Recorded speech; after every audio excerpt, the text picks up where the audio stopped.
안녕하세요. 소아청소년 가족한의원의 30년 차의학 박사 김우현 원장입니다.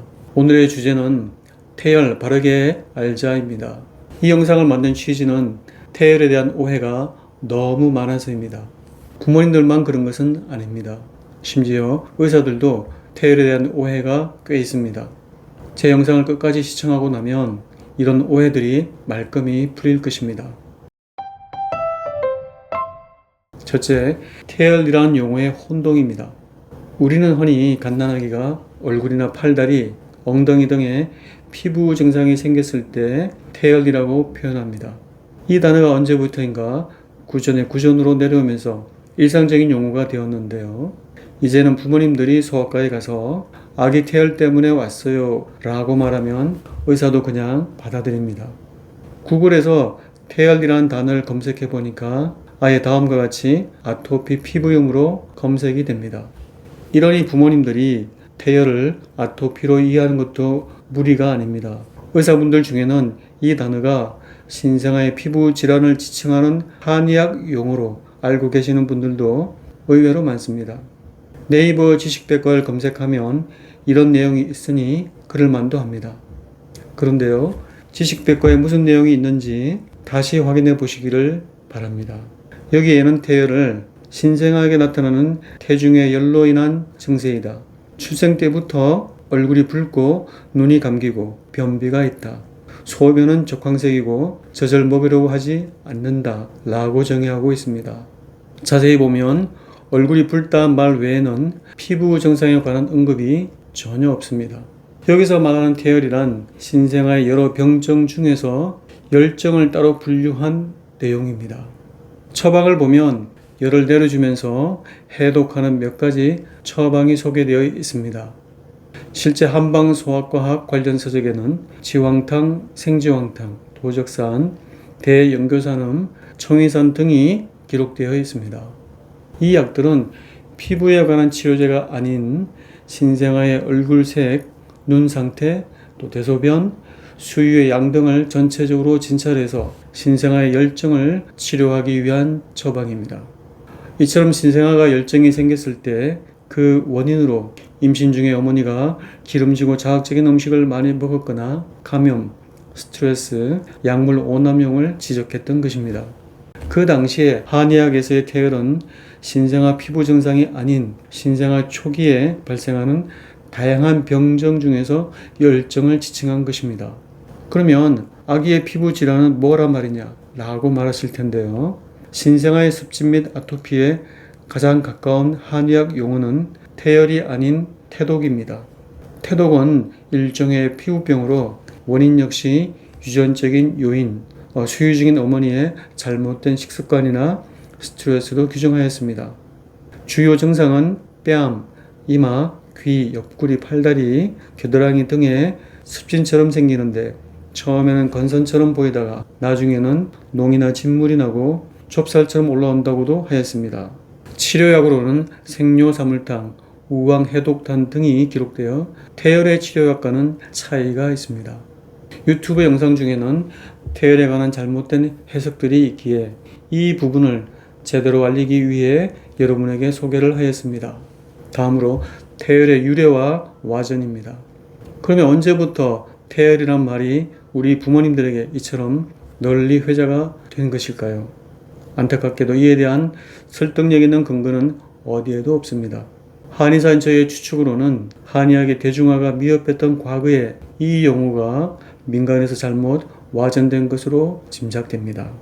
태열은 땅 밟으면 낫는다라는 말이 있습니다. 이 말로 유추해보면 확실히 신생아나 영아의 피부 증상을 의미하는 것임을 알 수 있습니다. 제가 위에서 얘기했던 한의학 용어인 열정으로서의 태열이 아닌 피부와 관련된 태열 증상인 것이죠. 갓난아기는 신체의 모든 기관과 장기가 구조적으로는 매우 연약하고 기능적으로는 방어 능력이 취약한 상태입니다. 피부라고 해서 다를 것이 없습니다. 부모님들이 흔히 태열이라고 말하는 피부 증상에는 몇 가지가 있는데요. 대표적으로 얼굴이 울긋불긋하면서 발진이나 뾰루지가 생깁니다. 목이나 팔이 땀띠처럼 짓무르거나 기저귀를 찬 부위에 습진이 생깁니다. 몸 여기저기에 산발적으로 습진처럼 올라올 때도 있습니다. 밤에 목없이 가려워 하면서 심하게 보채고 긁기도 합니다. 이 증상들을 오늘날의 의학용어로 정리하자면 일반적인 습진, 땀띠, 기저귀 습진, 접촉성 피부염, 아토피, 그리고 불특정 피부염입니다. 태열에 관한 올바른 이해입니다. 그러면 왜 과거에는 아기가 땅을 밟는 시기, 즉 돌이 되면 낫는다는 말을 했을까요? 사실 돌된 아기라고 해서 피부 면역 기능이 단번에 개선될 리는 없습니다. 아기가 겨우 보행을 시작하는 시기이고 이유식량이 점차 늘어가는 것처럼 조금씩 피부 장벽 기능도 완성되어 갑니다. 이처럼 아기의 자연 면역력이 점차적으로 향상되는 것이 가장 큰 요인일 것입니다. 또 한 가지 요인으로 다소 엉뚱하게 들릴지도 모르겠지만 저는 공기의 힘이라고 말하고 싶습니다. 이 말에 거부감 있는 분들은 굳이 믿지 않으셔도 됩니다. 우리나라의 기후 환경이 지금과 달리 사계절이 뚜렷하고 아열대 기후나 온난화가 심화되지 않고 변덕스러운 날씨가 덜하고 미세먼지도 적고 공기가 청정했던 시절에는 공기의 퀄리티가 아기 피부에 이롭게 작용할 여지가 많았습니다. 그때와 달리 지금은 전혀 그렇지가 않습니다. 대신에 그 당시보다 지금은 위생시설이 좋아지고 의료 환경이 좋아졌습니다. 지금은 어지간한 태열 증상이라도 적정 온도 및 습도 관리와 함께 보습제, 땀띠 연고, 약국에서 쉽게 구할 수 있는 각종 연고 등으로 급한 증상이 해결됩니다. 그래도 자가 해결이 안 될 때는 소아과나 피부과에 가서 항염증 연고나 가벼운 스테로이드제, 항생제 등으로 치료가 가능합니다. 태열은 정말 시원하게 해줘야 나을까요? 신생아의 습진이나 피부염은 염증은 염증이되 육안적으로 붉게 보입니다. 아기가 자지러지게 울면 얼굴이 아예 새빨개지기도 합니다. 이러다 보니 태열은 시원하게 해야 낫는다라고 믿는 분들이 참 많습니다. 예전부터 부모님으로부터 이런 말을 많이 듣기도 했습니다. 병원 의사도 거의가 시원하게 해주라고 권유합니다. 이런 상태에서는 건강한 신생아의 권장 실내 온도인 22도, 유아의 권장 실내 온도인 20 내지 22도보다 최소 1 내지 2도 높게 설정하는 것이 더 낫습니다. 그러면 갓난아기가 더 더워하거나 피부염이 더 심해지는 것 아니냐고 반문하실 텐데요. 정상 유지 온도보다 조금이라도 더 높이는 것이 피부 면역이 약한 아기에게는 유리합니다. 신생아는 체온 조절이 미숙해서 조금만 더워도 금방 피부가 빨개지지만 22도의 실내 온도에서는 피부 장벽의 회복이 더디게 됩니다. 갓난아기 온도 조절은 기준점을 잡기가 사실 굉장히 까다로운데요. 여기서 한 가지 단서를 드리겠습니다. 돌전부터 호흡기가 약한 조짐을 보이는 아기들이 분명히 있습니다. 감기에 자주 걸린다든지 감기에 안 걸렸는데 코가 답답해 보이거나 기관지 쪽에서 걸걸거리는 가래 소리가 나는 아기입니다. 이처럼 생애 초기부터 호흡기가 약하다 싶은 아기는 신생아의 권장 온도인 22도를 무조건 고집할 것이 아니라 여름철에는 25 내지 26도, 겨울철은 23 내지 24도 수준으로 해주는 것이 면역에 가장 안정적인 온도입니다. 이런 조건 하에서 습도를 50% 수준으로 유지하면 호흡기와 피부 면역에 모두 좋습니다. 여름철엔 습도를 50% 유지하기가 굉장히 어렵습니다.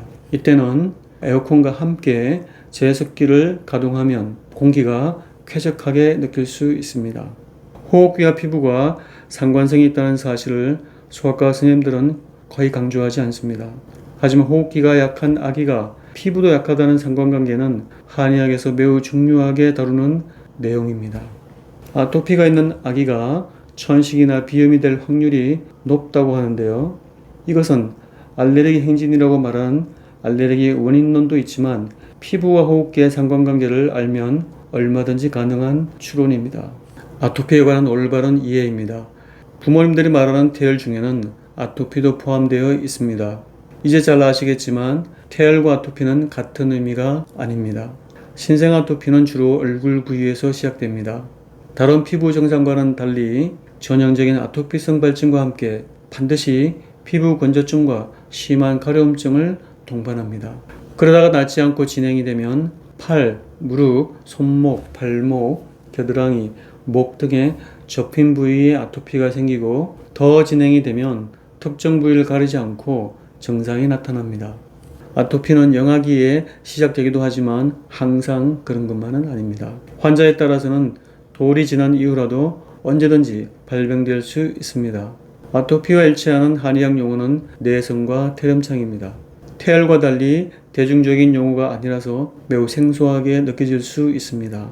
정리하자면 다음의 표와 같습니다. 대한한방소아과 학회지에는 신생아의 피부질환 및 아토피와 관련하여 태독, 내선, 태렴창에 관한 문헌 논문들이 수록되어 있습니다. 오늘의 결론입니다. 오늘 영상을 보신 분들은 이제 태열에 관하여 혼동하지 않으실 겁니다. 정리하자면 우리가 흔히 말하는 신생아의 습진, 아토피, 각종 피부염을 총칭한 단어입니다. 한의학에서의 신생아 습진과 아토피는 태열이 아닌 태독이라고 정의합니다.